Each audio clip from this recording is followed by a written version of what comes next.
Judas, a partir do versículo 3, permitam os irmãos que leamos nós, como igreja do Senhor, até o versículo de número, deixa-me ver aqui, vamos até o 21, para que eu possa facilitar aí a vida do pastor Henri, no domingo que vem, até porque estamos no conjunto de ideias, e eu sei que o Henri vai ter grande alegria em pregar somente pela doxologia e pela gratidão, o que é o nosso último culto, né, dentro do mês aí.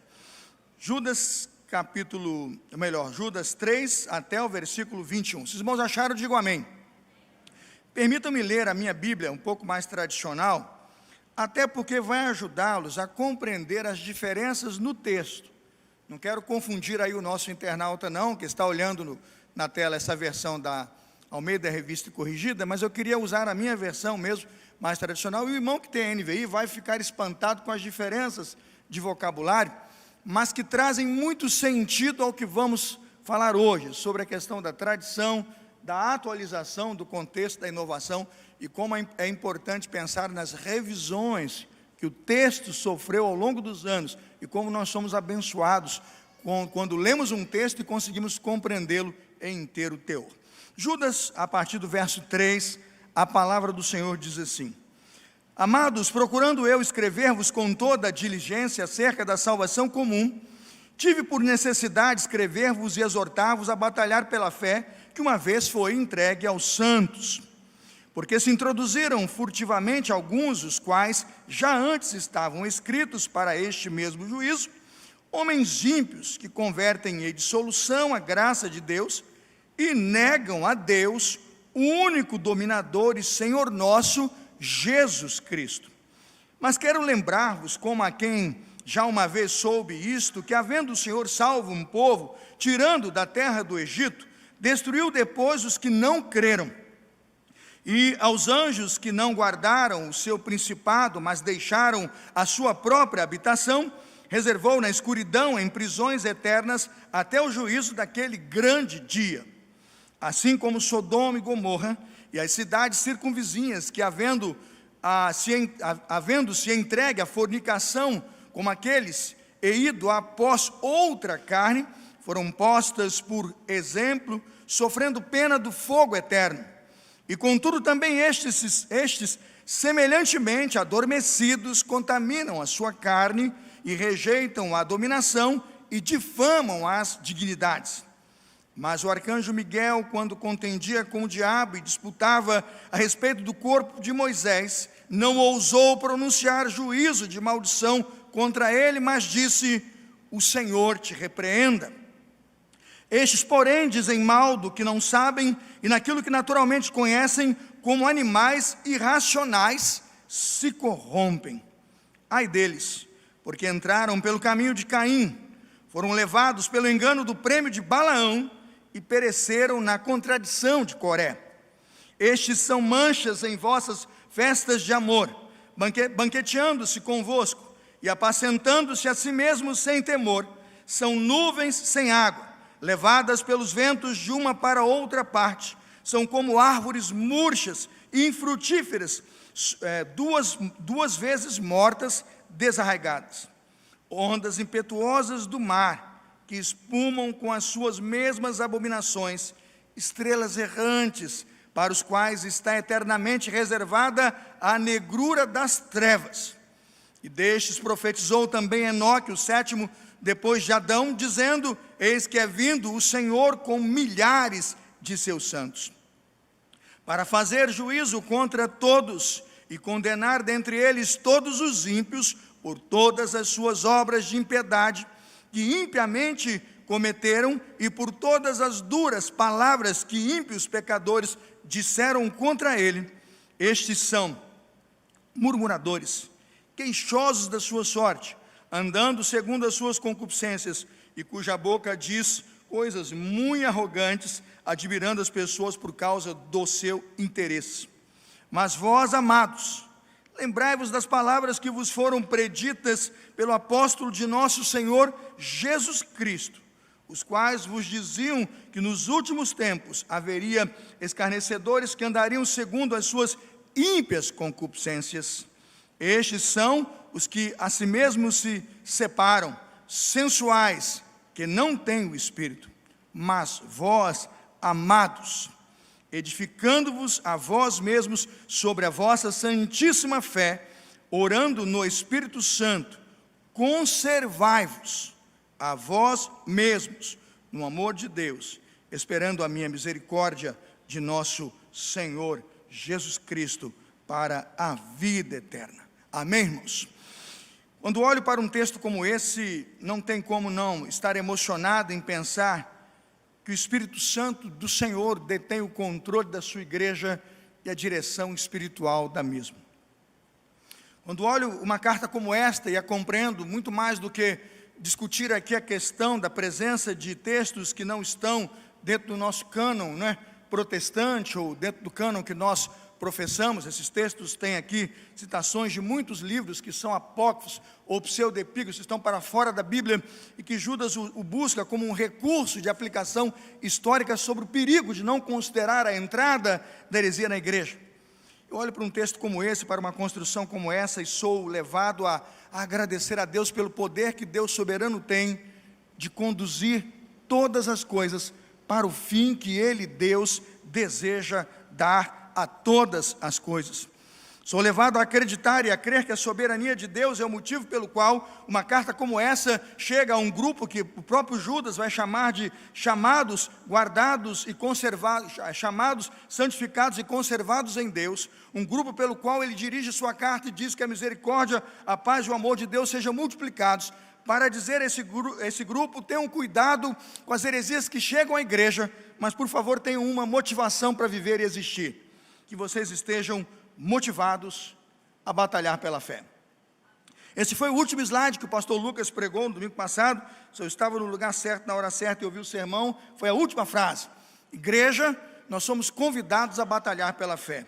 Na verdade, Judas é muito mais do que lançar um convite. Ele nos motiva e impele a igreja a lutar pela fé por um sentido. Ele disse: tive necessidade e vi que o momento é imperioso, a necessidade e a urgência do momento, o perigo da heresia é tão grande, que me sinto motivado a motivá-los a batalhar pela fé. A primeira parte que quero destacar aos irmãos do sermão desta noite está exatamente na primeira parte do versículo, quando ele diz: tive por necessidade escrever-vos e exortar-vos a batalhar pela fé que uma vez foi dada aos santos. Motivados a batalhar pela fé significa dizer que Judas está preocupado com alguma coisa que precisamos saber o que é. Eu tenho certeza que quando lemos a palavra fé aqui no início do mês, né, e quando a fé foi colocada como tema e proposta para esse mês, muita gente fica confusa quando lê a palavra fé e tem dificuldade de interpretar dentro do texto o que esta fé de fato no texto significa. Chamei essa semana um dos nossos irmãos aqui, batendo papo, e perguntei: quando lemos aqui que devemos batalhar e preservar pela fé, o que é que você acredita? Ele disse: não, temos que preservar e batalhar pela nossa salvação. E eu disse: o irmão faltou o sermão de domingo. Espero que ele esteja me ouvindo, e obviamente sabe que dissemos isso e foi uma verdade. Ele disse: não é isso não, pastor? Eu digo: não. Não estamos tratando aqui no sentido de sua fé em Jesus para a sua salvação. Estamos tratando da doutrina pela qual ouvimos a salvação e nela cremos. Aí o irmão disse assim: ficou mais difícil, pastor. Eu digo: se ficar mais difícil será, mas você precisa entender. E quando eu percebi que na conversa ali, aqui no corredor com aquele irmão, eu percebi que muitos irmãos estão duvidosos e têm dúvidas a respeito do que esta epístola de fato significa e do que esta peleja envolve. A primeira coisa que temos que definir aqui de fato é o conteúdo. E o conteúdo, ainda que tenha que ser esmiuçado pelo pastor Lucas em 1h05, e se nós não compreendermos, será para nós uma dificuldade. Fé aqui significa doutrina. Repita comigo: doutrina. Na verdade, Judas está dizendo que as doutrinas que a igreja recebeu, que os ensinos que a igreja recebeu, que os valores pelos quais a igreja professa e confessa sua fé, não podem ser envenenados por falsos ensinos. Quem compreendeu o ensino, diga amém. Quando entendemos isso, damos o passo seguinte de buscar compreender e entender então que Judas está zeloso e está desafiando a igreja, como cantamos no hino proposto pelo pastor Lucas, que a igreja esteja corajosa para em tudo defender uma fé que não se pode negociar. O que é a fé aqui? A fé aqui é: cremos em Deus Pai de nosso Senhor Jesus Cristo. cremos no Santo Espírito, um Deus que habita em nós, cremos na igreja, cremos na palavra de Deus como inerrante e infalível. É desta fé que estamos falando. Quando nós a confessamos, quando nós a professamos como um conteúdo de nossa compreensão do Evangelho, o que estamos dizendo é com esta fé que nós tomamos as decisões que tomamos. Se eu não creio em Jesus, se eu creio, por exemplo, num santo de pau oco, o que Judas está dizendo é, a sua fé era um santo de pau oco, a nossa fé, não. Perceberam a diferença? Então, na verdade, quando um cristão vai batalhar por algo que ele precisa defender, a primeira coisa que ele precisa fazer é conhecer, dominar, entender e ao mesmo tempo professar essa fé. Judas afirma que defender a fé exige consciência clara e absoluta dos desígnios de Deus. Para batalhar pela fé é importante, mas é preciso batalhar pela fé com uma consciência. A heresia ataca diretamente a fé, ataca diretamente a igreja e a sua razão de ser. Eu coloquei 3 aspectos pelos quais devemos estar atentos e motivos pelos quais devemos estar motivados a lutar pela fé. Apenas um pequeno resumo do que já fizemos semana passada, a conectar os pontos. Primeiro, a heresia tem o poder de prostituir a doutrina. É isso mesmo. Ela prostitui a doutrina e, na verdade, a desvirtua. Dê uma olhada como Judas fala do perigo da prostituição enquanto heresia doutrinária em nossa confissão de fé. Dê uma olhada no verso 4. Eu coloquei lá claramente o versículo 4. Porque se introduziram furtivamente alguns dos quais antes estavam escritos para este mesmo juízo. Homens ímpios que, agora veja o que eles fazem, convertem em dissolução a graça de Deus e negam a Deus único, dominador de nosso Senhor Jesus Cristo. 2 doutrinas estão em xeque aí e expostas à heresia. A primeira delas, a doutrina da graça. Repita comigo, a doutrina da... É isso que ele está dizendo. Esta é a fé que estamos defendendo. Você está começando a conectar, né? Depois de 1 hora de sermão domingo passado, mas o meu sermão de 45 do domingo passado, eu creio que você agora está conectando. Ele chama a igreja, os eleitos, né? Ele chama a igreja, os conservados, os guardadores, a preservarem uma fé que é importante, porque ela está em risco. A primeira coisa é a doutrina da graça, e se nós não entendemos a doutrina da graça, irmãos, nós podemos criar um sistema religioso que nos leva à perdição. Eu estava nas devocionais dessa semana, escrevendo uma das devocionais, o médico e o monstro, né? Eu estava me lembrando dos escritos, né, sobre o médico e o monstro, quando o médico e o monstro são a mesma pessoa, né? O indivíduo toma lá uma porção e tenta, com aquela porção, o sonho dele, né, com a porção, separar as 2 criaturas que estão dentro dele, o bem e o mal, e quando então o bem se sobressaísse, a ideia dele era destruir o mal. Como é que vai fazer isso? O bem e o mal, se ele era médico e o monstro ao mesmo tempo. Quando olho para uma questão doutrinária como as doutrinas da graça, eu vejo muita gente que não compreende a doutrina da graça e não entende que se você destrói um princípio, um valor, você acaba por fazer sucumbir a sua própria fé. Entendamos, o indivíduo que vem para a igreja e diz assim, eu vou conquistar a minha salvação, eu vou batalhar pela minha salvação, eu vou procurar um caminho para que eu possa me salvar. O que ele está dizendo? Eu estou negando as doutrinas da graça. Porque a graça já existe, a salvação nos foi dada, ela é real e a obra já foi completa por Cristo. Agora o indivíduo assume lá uma cruz e a coloca no seu ombro, e a igreja dele não diz nada. Ele acende uma vela e a coloca num candelabro, e a igreja não diz nada. Ele diz que aquela vela, que aquela cruz, que aquele caminhar é para a sua salvação, e a igreja não diz nada. É contra isso que Judas está dizendo.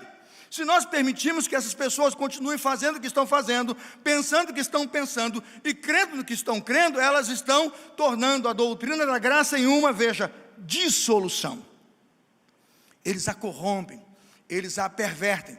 E se você pensa que isso não está acontecendo, eu digo para você hoje, irmãos, que olhando o evangelho pregado no Brasil, né, Wallace, seminarista, Lucas e irmãos que estão aqui, hoje, pouco mais de 10% das igrejas evangélicas do Brasil pregam a doutrina da graça.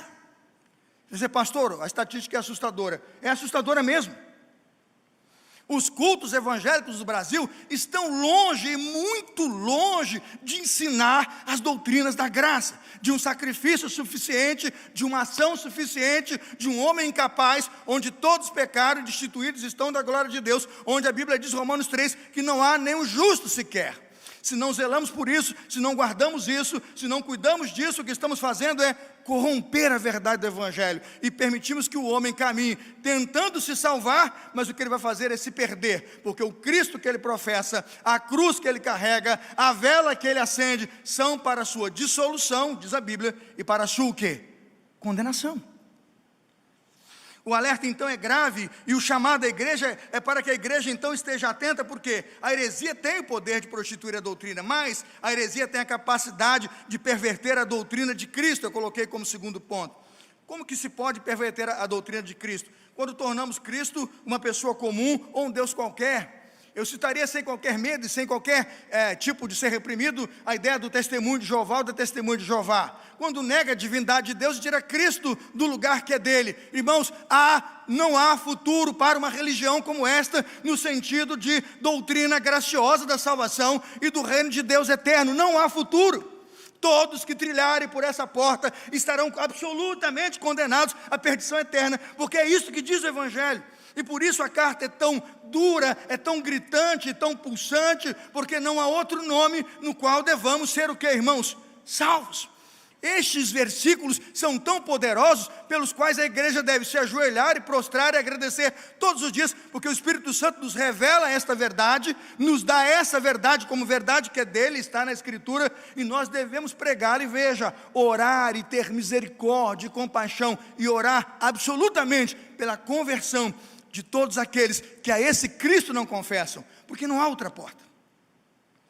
Por isso que eu estou dizendo que esta carta precisa ser por nós levada a sério, porque esta fé é sim uma fé que aponta para a salvação, muito mais do que a doutrina enquanto um documento escrito. Ela é uma ação de confissão de fé que nos coloca em Deus ou fora dele. Por que devemos batalhar pela fé e temos que estar motivados a batalhar pela fé? Porque a heresia será, eu coloquei lá, corrigida por Deus. Primeiro, 1:3:1, vamos dizer juntos, por quê? Deus pune o quê? Versículo 5, Deus pune o quê, irmãos? Deus pune a incredulidade, mas quero lembrar-vos, como a quem já uma vez soube isto, que havendo o Senhor salvo um povo, tirando da terra do Egito, destruiu depois que não o quê? Que não creram. Quando nós temos uma verdade e ela nos é passada e nós não cremos, nós nos tornamos o que, irmãos? Incrédulos. Eu tenho assustado com a geração de incrédulos que esta geração tem formado. Você conversa com pessoas que estão na igreja e se nominam crentes. E quando você fala de Deus, da obra de Deus, ele diz, nesta parte da Bíblia eu não creio. Irmãos, do mesmo jeito que o indivíduo vai fazendo esta seleção de textos e de verdades que ele abraça e outras não, o que eu estou dizendo é que esse texto está dizendo que Deus vai punir a incredulidade com justa pena. A mensagem é dura, mas é verdade. A mensagem parece não amorosa, mas é a única forma pela qual o Deus de amor tem de se relacionar com o homem. É necessário que todo aquele que se aproxima de Deus creia que Ele existe e creia nele. Deus não vai aceitar o incrédulo, ao contrário, punirá a incredulidade. Versículo de número 6, veja o que diz a Bíblia: Deus pune e corrige a insubordinação. E os anjos que não guardaram o seu principado, mas deixaram a sua própria habitação, reservou o quê? A escuridão. Outra coisa que Deus pune o quê? A imoralidade. Versículo 7, assim como em Sodoma e Gomorra, cidades circunvizinhas, que havendo se entregue à fornicação, como aqueles que, ido após outra carne, foram postos, por exemplo, sofrendo a pena do fogo eterno. Vivemos como se Deus não punisse a imoralidade. Deus corrige a imoralidade. Agora veja bem, corrige para salvar a pessoa, alerta para tirar o indivíduo de lá. O que Deus quer fazer, querido, em nome de Jesus, é dar a você um evangelho que salva, que santifica, que cura e que transforma a sua vida. Creia nisso. Quando o Senhor Deus dá-nos um evangelho amoroso, bondoso como este, verdadeiro, ainda que seja muito duro, o evangelho é para que você seja lúcido e absolutamente lúcido e capaz de tomar decisões que sejam para a sua santificação. Terminado aí a nossa batalha pela fé, as motivações pelas quais devemos estar motivados a lutar pela fé, ou seja, tirando a heresia, entendendo que essa heresia é corrigida e punida, a pergunta é: como podemos lutar e batalhar por essa fé? Eu queria usar agora um elemento só, e é com ele que faço o segundo ponto e o último ponto. Eu disse que ia pregar sobre fé e tradição. Fé, a nossa motivação, o que ela é e como precisamos preservá-la. Agora eu quero trabalhar tradição. O segundo ponto é tradição, uma prática capaz de proteger o evangelho que nos foi confiado. O versículo 3 vai dizer no finalzinho aquilo que eu chamo aqui de tradição. Batalhar pela fé que uma vez foi dada aos santos. Como é que está na sua Bíblia? Qual é a sua versão? Pela fé que uma vez foi entregue, confiada aos santos. Essa palavra dada, confiada ou entregue, determina para nós aquilo que no grego é de fato tradição, aquilo que passamos, aquilo que transmitimos. Esse, na verdade, é o grande sentido do ensino de Judas aqui. Judas está preocupado com o conteúdo, mas está preocupado com aquilo que vamos transmitir. Judas está preocupado com o conteúdo, mas muito preocupado está que se o conteúdo está desqualificado, ele será transmitido desqualificado e certamente a notícia não será boa. É como se eu tivesse aqui uma caixa com conteúdo e mensagem e uma caixa vazia, e eu dissesse a você: escolha uma caixa e leve para o fulano.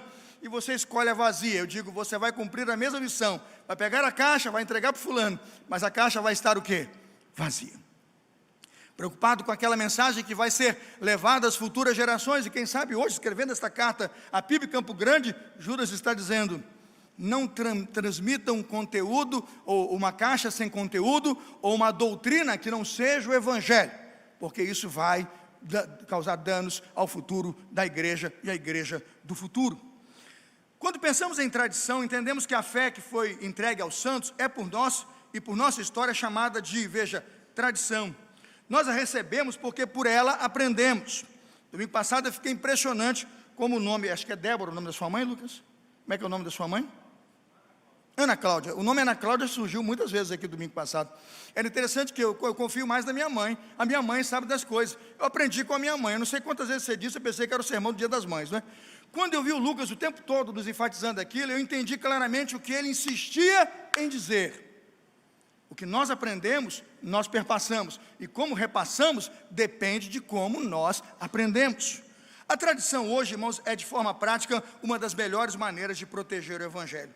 Proteger o evangelho do quê? Dos inimigos que estão aí tentando acabar com a tradição e com a essência do evangelho. Onde estão esses inimigos? Veja o versículo 8, eu vou passar rapidamente este ponto.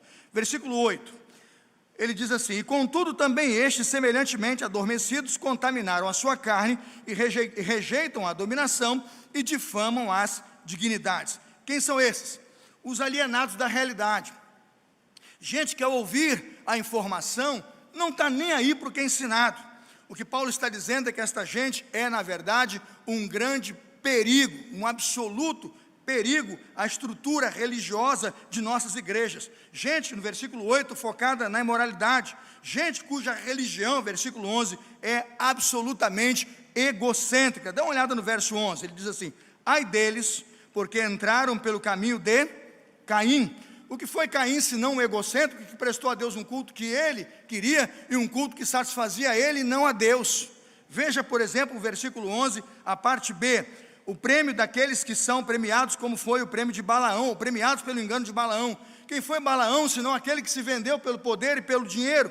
E veja, por fim, o versículo 11, a parte final, diz assim: pereceram na contradição de Coré. Quem são esses? São aqueles que absolutamente negam e querem renegar toda e qualquer autoridade. Quando você pergunta: por que você está discordando? Ele falou: eu não sei, eu só estou discordando porque você pensa diferente. Cara, não tem nem motivo para discordar. Eu dirijo reuniões aqui, irmãos, e às vezes estou em contato com pessoas que me assustam. Por que você está discordando? Eu só quero discordar do pastor, é só isso. O motivo é simples. Eu quero ser oposição, não importa do quê. Né? Quando você olha essa ideia dos filhos de Coré, você entende por que Judas está tão preocupado. Porque tem gente que não está disposta a mensurar a fé pela compreensão do que ela é, a interpretar a fé olhando para o texto e pedindo que o texto e a verdade do texto seja comunicada a ele e seja libertadora para ele. Muitas vezes ele quer desenhar e construir uma fé do jeito que ele acha, do jeito que ele pensa, como ele pensa que tem que ser. É egoísmo. Pensa comigo que o indivíduo que procura a salvação pelas obras, o que é que ele faz se não construir uma religião egoísta? Porque o que é a salvação pelas obras? Eu sou salvo pelo que eu faço. Então, quando eu pratico a ideia de ser salvo, eu produzo uma salvação que me salva. Mas o meu irmão, ele que faça a parte dele. Entenderam o que um evangelho distorcido faz com o seu irmão? Faz de você um monstro. Quando você tem uma religião distorcida, você é de fato, como nas histórias do médico e o monstro, você é um monstro que se julga santo, bom, espelhado e separado, mas que empurra seu irmão para o pecado. É isso que Judas está dizendo, que esta geração está corrompendo aquilo que estava sendo passado. Ela entra no meio como que querendo roer a corda, essa expressão, querendo cortar a corda, o elo que conecta uma geração a outra geração. O que fazer? A resposta de Deus é muito clara e muito simples. A tradição é a maneira mais segura e eficaz de batalharmos pela fé. Por que eu acredito nisso? A tradição, irmãos, tem um sentido de transmissão, não apenas do conteúdo, mas a tradição é também o hábito de transmitir o conteúdo em si. O hábito de passar às futuras gerações uma informação e de compartilhar de pai para filho, de filho para pai, os ensinos que nós recebemos, isso também é tradição. O hábito de fazer como o conteúdo que você passa estão misturados nesse grande conjunto que chamamos transmissão. Quando vi o pastor Lucas citando sua mãe, me lembrei de Paulo escrevendo sua carta a Timóteo, capítulo 1, versículo 5. Ele disse, trazendo à memória a fé não fingida, que em ti habitou primeiro em tua avó Loide, na tua mãe Eunice, e agora habita em ti.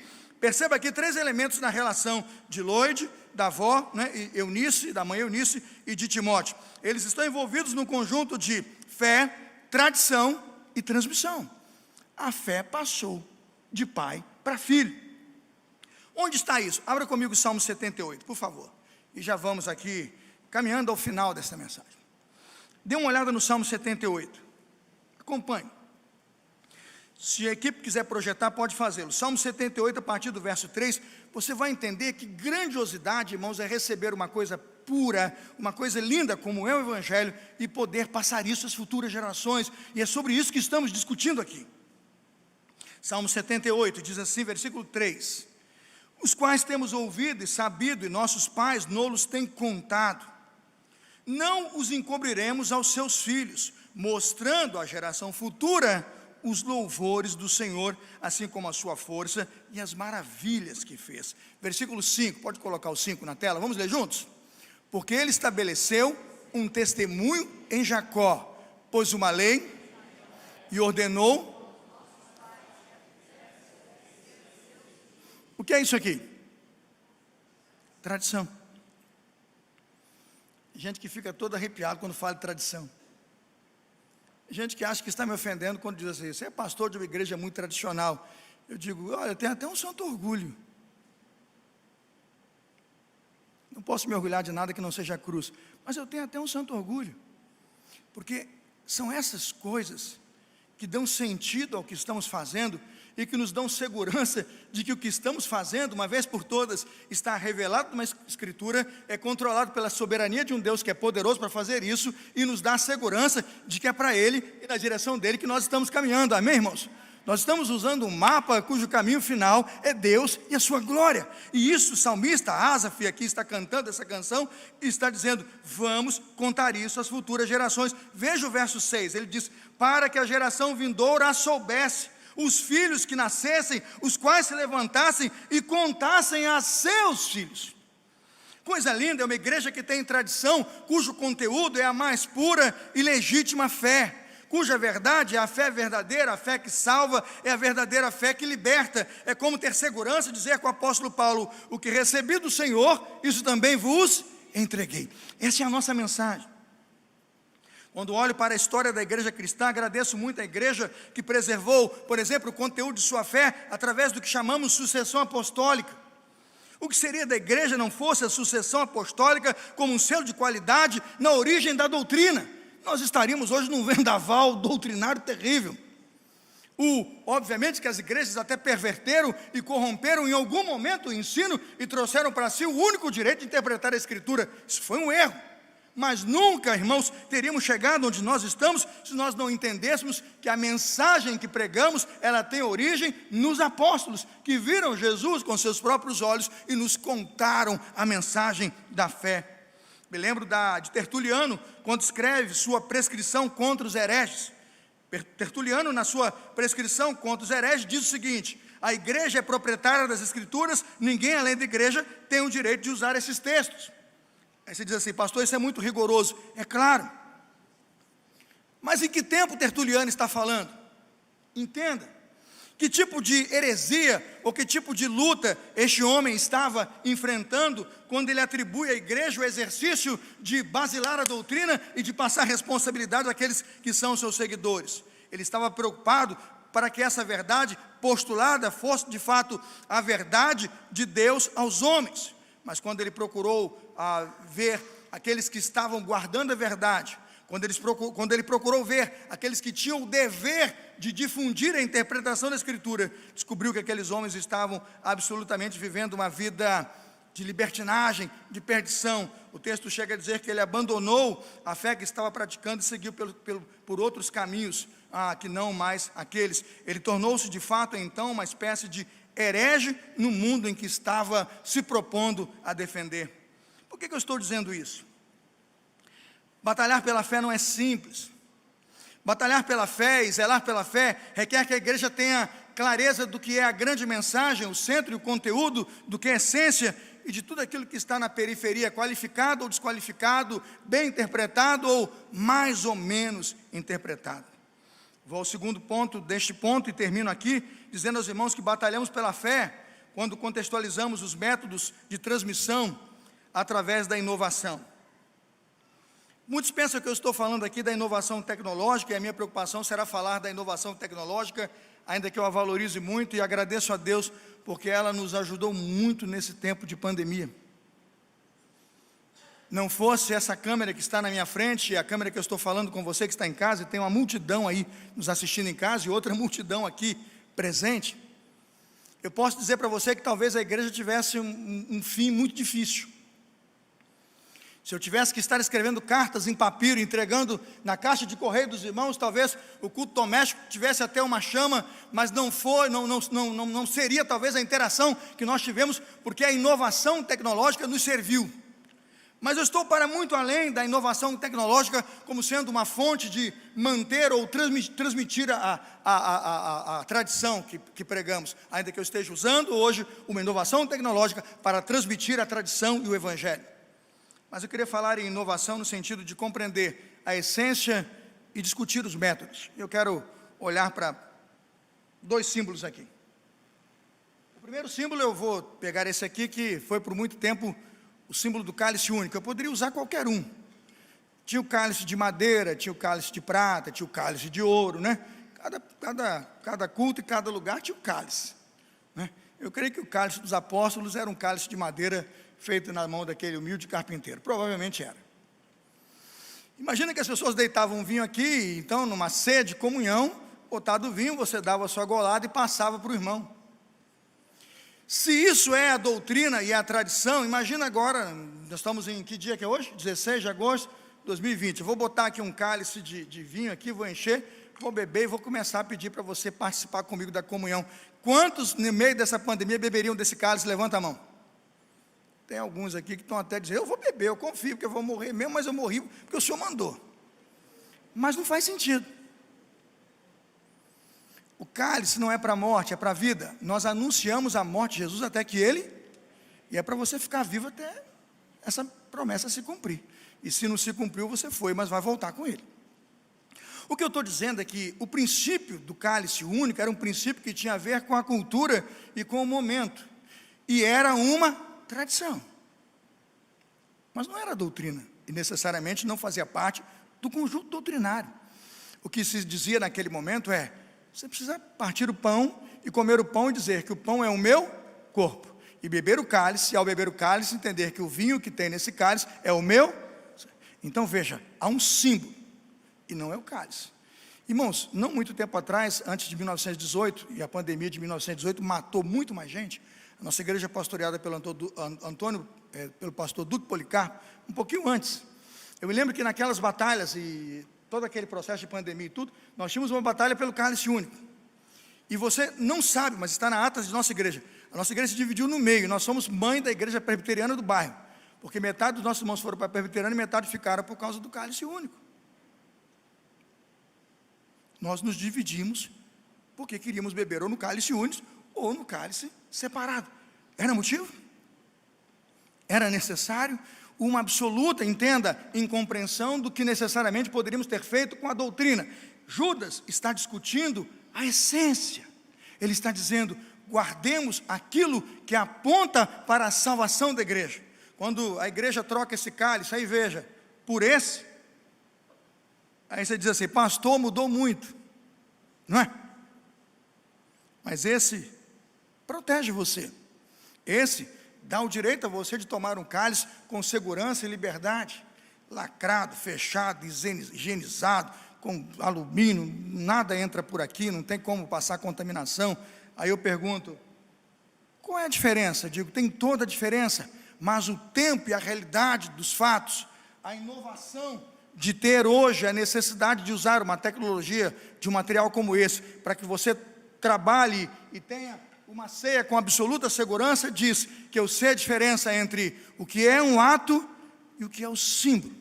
E o que nós estamos preocupados hoje é que, no meio da inovação, qualifiquemos na mensagem do Evangelho aquilo que pode ser qualificado, que preservemos a essência daquilo que não pode ser modificado, mas que não tenhamos medo de compreender a diferença entre um tempo, uma utilidade, uma finalidade e a realidade e o enfrentamento de uma questão, de um tempo e de uma sociedade. Se nós queremos ser relevantes para essa sociedade, o que eu estou dizendo é que quando conhecemos o conteúdo, sabemos a diferença entre o conflito de uma realidade e, de fato, a base bíblica de uma questão doutrinária. Como resolver isso? Eu vou terminar citando o grande Vincent Lerens, é a conclusão desta mensagem. Vincent Lerens apresentou, tem como botar a conclusão aí? Ele apresentou 3 caminhos para a igreja trabalhar a ideia da preservação doutrinária e do conjunto doutrinário bíblico puro, bom, que a levará com certeza a encontrar-se com seu Deus na eternidade. Primeiro conceito que dá, vamos ler todos juntos? Número 1, todos juntos? Se existir...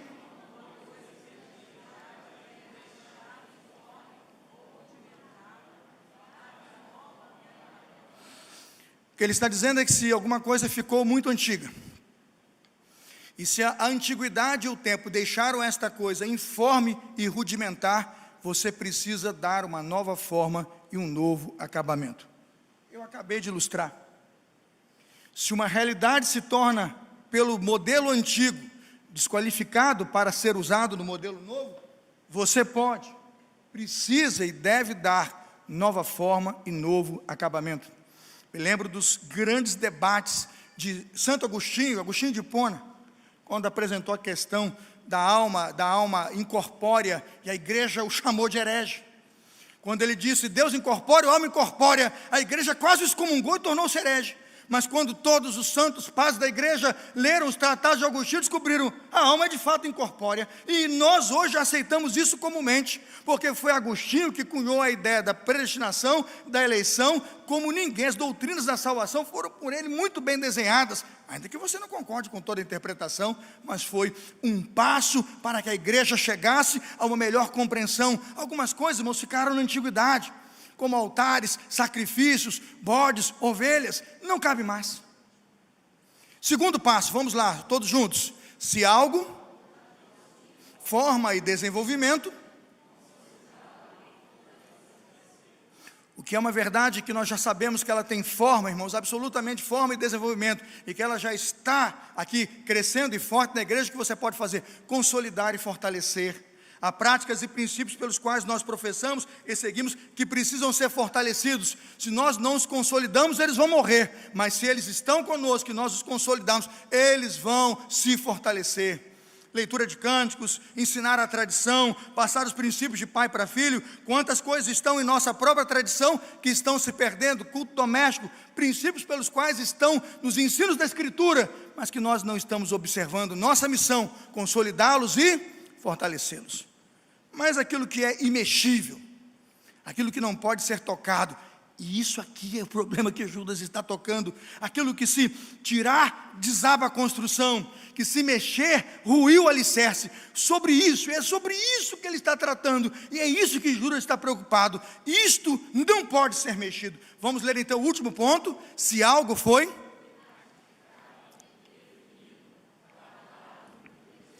Deus não deixou a nossa interpretação. Não há um vício de dúvida. Há na Escritura textos por demais consistentes a dizer essa verdade. O que ele está dizendo? Guarde e proteja, porque se tirarem, é igual aquele pega-vareta, quando você puxa uma, cai tudo, irmãos, cai tudo. Que a igreja do Senhor tenha hoje discernimento para compreender que neste momento em que nós lidamos com a batalha pela fé e pela preservação de nossas doutrinas e valores, temos muitas coisas que podemos adaptar, que podemos ajustar, que podemos rever, que podemos e devemos repensar, mas há aquilo que não pode ser mudado. E eu quero que você fique de pé, e quero terminar esse sermão com a igreja de pé, em nome de Jesus, lendo comigo o ensino pelo qual este Judas termina essa carta, para mim até apostólica, e com um sentimento de despertamento à igreja. Judas, o versículo de número 17, melhor dizendo, versículo 20. Pegue por favor a sua Bíblia e abra. Eu queria que você lesse na sua Bíblia, para nós terminarmos e fecharmos essa convicção do que estamos guardando aqui. Aquilo que não pode ser mexido, aquilo que não pode ser alterado. Vamos ler juntos o verso 20, leia na sua versão e eu leio na minha. Vamos juntos? Mas vós, amados, a vós mesmos. 21. Conservai-vos a vós mesmos no amor de Deus, esperando a misericórdia de nosso Senhor Jesus Cristo para a vida eterna. Irmãos, conservai-vos. Nós somos conservadores, nós somos tradicionais. Aí você pergunta, por que nós somos? Porque como conservadores que preservam a sã doutrina, o que nós fazemos é dar esperança a essa sociedade. Sabe por quê? Porque só tem uma direção, e ela é imutável. E Judas diz assim, quem é esta direção? Qual é a doutrina que ninguém pode mexer e que eles estavam mexendo? Da graça salvadora de Jesus e de Jesus Cristo, Filho de Deus. Ele termina a sua carta dizendo, versículo 24, ora, aquele que é poderoso para vos guardar de tropeçar, e apresentar-vos irrepreensíveis com alegria perante a sua glória, ao único Deus, sábio, Salvador nosso, seja glória e majestade, domínio e poder, agora e para todos sempre. Amém. A quem ele está cantando esses versos 24 e 25, irmãos? A quem Judas está cantando este verso? Aquele que é poderoso para vos guardar de tropeçar e apresentar-vos irrepreensíveis com alegria perante a sua glória. De quem ele está falando, irmãos? Jesus. Jesus é a pedra fundamental da igreja. Jesus é o símbolo de segurança da igreja. E ninguém pode mudar isso. Se nós tirarmos Jesus, a pedra angular, o alicerce central da igreja, ela rui. Se tirarmos Jesus, que é o cabeça da igreja, e a doutrina da graça e da salvação, como Jesus a promoveu entre nós, a igreja fecha, irmãos. E o inferno já há muito terá prevalecido contra a igreja. Mas se nós erguermos aquele que é poderoso para nos guardar de tropeçar, o que vamos fazer? É debater entre um princípio e outro, e dizer, aquele princípio tem algum acerto, aquele princípio pode ter algum acerto, mas a verdade, a doutrina é Jesus, o Evangelho é Jesus, e a salvação pela graça é em Cristo. Quem crê nisso, diga amém. Amém. Feche seus olhos, vamos orar ao Senhor. Eu queria pedir se a gente podia repetir aquela canção, Fernando, que você conduziu. Nós cantamos essa canção no culto. Isso, eu quero cantar essa canção. Eu queria fazer uma oração neste momento sobre a igreja que deseja construir sua vida e seu alicerce por bases sólidas, bases absolutamente sólidas, dizendo para as pessoas que se apontarem o dedo para você e disserem assim, eu sou tradicional, você vai dizer assim, eu sou mesmo, sou da inovação, creio que a igreja vai absorver tecnologias e valores para continuar pregando o Evangelho, vai fazer, né Maria, edição de vídeo, e tudo que precisar, mas na salvação, ninguém vai tocar, porque é Cristo ou nada. Quantos nessa noite gostariam de render absolutamente sua vida a Jesus e dizer assim: pastor, muito obrigado por esta mensagem, porque na verdade eu quero firmar a minha vida em Cristo, que pode não me fazer tropeçar.